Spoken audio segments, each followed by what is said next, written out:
Welcome back. Let's continue with the sports adapter, and we finished our ViewHolder class. Now, let's implement the 3 crucial methods that are responsible for creating and managing views within the Recycler view. Alt plus Enter. Here, I need to change the constructor invocation to add this constructor. And here, Alt plus Enter to implement the members. There are 3 members, 3 methods: onCreateViewHolder, onBindViewHolder, and getItemCount methods. Click OK to implement them. Let's start with the first method, onCreateViewHolder. This method is called when the Recycler view needs a new ViewHolder instance to represent an item. It's responsible for inflating the layout for a single item and returning a new instance of the ViewHolder. The parent parameter is a view group into which the new view will be added. The view type parameter is used when the Recycler view has multiple item types,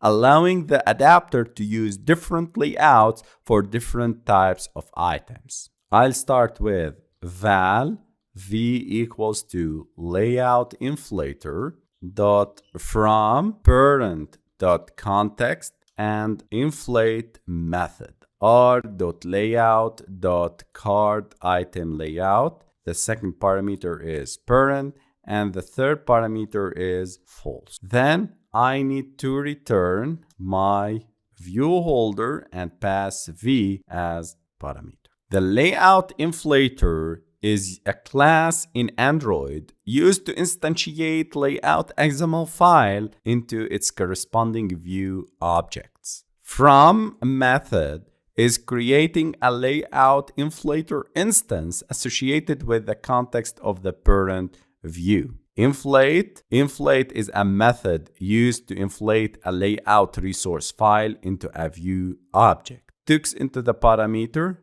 3 parameters. r.layout.cardItemLayout is the first parameter. This is the resource ID of the layout file to be inflated. And this is our custom layout that we created before. Parent is the parent view to which the inflated view will be attached. It's typically the Recycler view itself. False indicates that the inflated view should not be attached to the parent view immediately. The Recycler view will handle attaching it later. So in summary, this code is creating a new view called v by inflating the layout defined in the r.layout.cardItemLayout. This view will be used as a single item in the Recycler view and will be attached to the Recycler view later when needed. This is a common way and common pattern when implementing onCreateViewHolder method in the RecyclerView.Adapter class. Then let's move to the getItemCount. This method returns the total number of items in the dataset that the Recycler view should display. It's used by Recycler view to determine how many items there are in the dataset.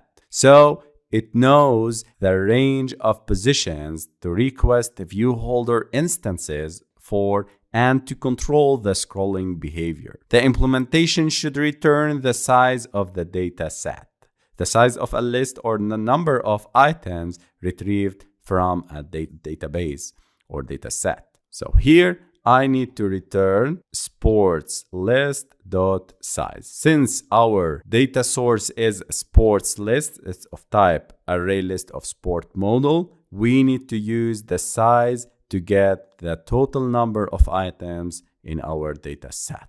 The last method is onBindViewHolder. This method is called when the Recycler view wants to bind data to a specific item at a given position. It receives the ViewHolder, the holder, and the position as parameters. The method is responsible for taking the data at the specified position in the dataset and binding it to the views within the ViewHolder. This is where you update the content of the views based on the data associated with the item at a given position. Let's bind the data. So I'll use holder instance. It's of type myViewHolder and holder dot sports image.set image resource. I'm using this method to set the image background. Sports array list, I'm getting the current position. I'm using this position parameter of the onBindViewHolder method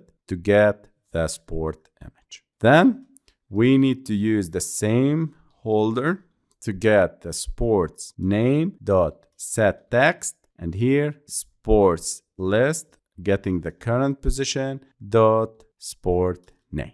I'm getting sport name attribute and sport image from the sport model object listed inside sports list.